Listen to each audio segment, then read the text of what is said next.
Hello everybody and welcome to this new video on GIMP, and in this video we are going to see how to work with layer mask.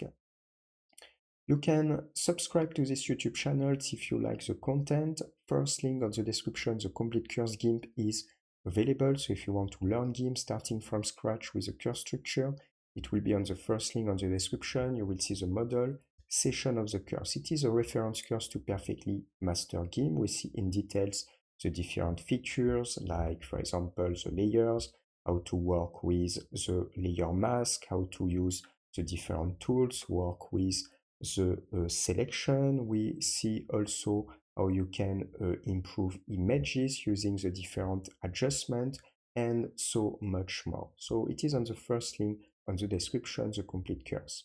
In the second link on the description, this is a website in link with this YouTube channel. In this YouTube channel, you can discover software, have basics of this software, and in the second link on the description, it is like online school. You can pick a course and learn any graphic software. So let's start with the layer mask. The first thing that I'm going to do, I have this image, and I selected this one and this one. I will make a basic montage. So I will select this image, all the image, edit, copy to select all the layers of this image, and I will go here, edit, and pass all the image. I will use these tools, the scale tools, to go left click, and will increase a little bit the size and place the element around here, and I will click on scale. Oops, maybe I can move a little bit here. So after to do this type of work, I will scale a little bit more. I think it's pretty better, and adjust like this. Yeah. So after that, I will click here. I will create a selection of the face of the woman. For this, I will select these tools, the fuzzy selection tools, and with the fuzzy selection tools, we'll define a threshold value. And I will reduce a little bit the threshold value, or I will work around, yes, 28, around 30, it will be pretty good.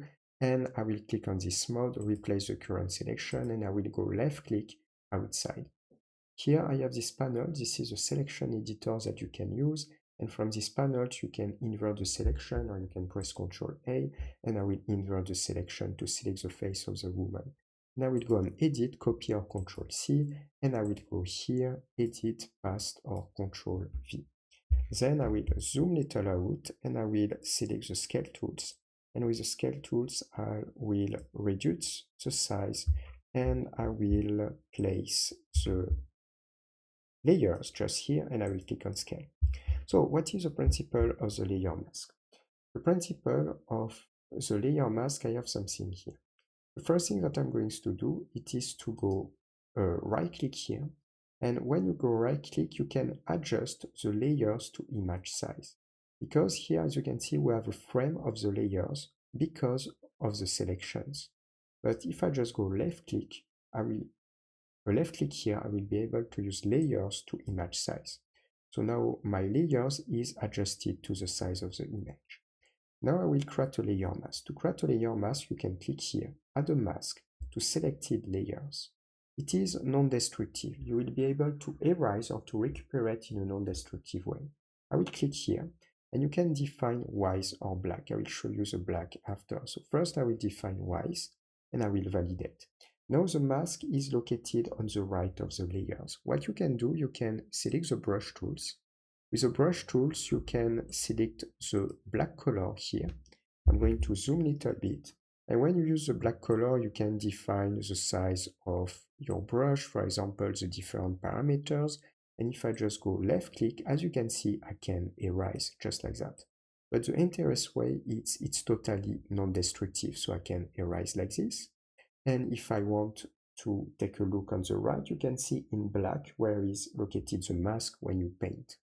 If now I invert the color for the white color, with the white color I can recuperate. And why it's pretty better than to use the eraser tool, because it's totally non-destructive. You can erase the mask at any moment, delete the mask at any moment. So you can create some effect. For example, I have this brush. You can select another brush here, and I will decrease the hardness to have blur on the edge of my brush.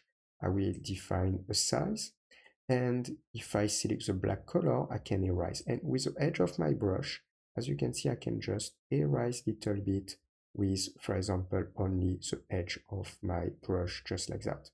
So with the edge of my brush, I will erase like this, and I will obtain this render. So now what I will do, I will decrease the opacity. For example, I will put 30. And if I put 30, I will go left click here, and I will just erase with 30% of transparency, just like this. If I stop the left click and I put left click again, I will apply one more time 30% more, just like that. And at any moment I can invert, and if I invert the color, I can recuperate, as you can see, with 30% of transparency. And you can create this type of effect. Why it is perfect? Because it's non-destructive. At any moment you will be able to come back to your mask and to adjust. You have also the possibility, when you go right click here, to apply the layer mask. If you apply the layer mask, automatically the mask and the layer will be only one entity. You need to be careful about that because you cannot come back after, expect with the history panel. So generally we don't apply too much, but sometimes you can do this. You have also the possibility, when you go right click, to delete the mask. And in the case where you delete the mask, as you can see, you recuperate your layers like this. And this is why it's non-destructive, because if you use the eraser and you erase directly on the layers, it is destructive. The second type of mask, it is when you create a mask, you can also go right click and add a layer mask from here. It is to work with black. You have more options, but here we are going to focus on white and black. So when you click on black here, automatically the mask will appear in black, and because all the mask is in black, it will hide the layers. So all the layers is hiding now. And if I select the brush tools one more time, so I will recuperate opacity of 100%.